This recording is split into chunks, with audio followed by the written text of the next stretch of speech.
தமிழகத்தில் அடிப்படையில் என்ன தவறாக இருக்கிறது என்பதற்கு ஒரு உதாரணம் ரெட் ஜெயின் மூவி நிறுவனத்தினுடைய புதிய சிஇஓவாக மாண்புமிகு தமிழகத்தினுடைய துணை முதலமைச்சர் உதயநிதி ஸ்டாலின் அவருடைய மகன் இன்பநிதி ஸ்டாலின் அவர்கள் பொறுப்பேற்பதை சுட்டி காட்டுதுங்கண்ணா.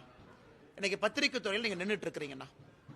இன்னைக்கு எதற்காக நாம 9:30 மணிக்கு உங்கள்கிட்ட பேசுறோம் அப்படின்னா உங்களுக்கு மதிப்பு கொடுத்து அந்த 10 கிலோ பேக்கை தூக்கி நீங்க வீட்டுக்கு போறதுக்கு நைட்டு 11 மணி 3 மணி நேரமா காத்திருக்கிறீங்க.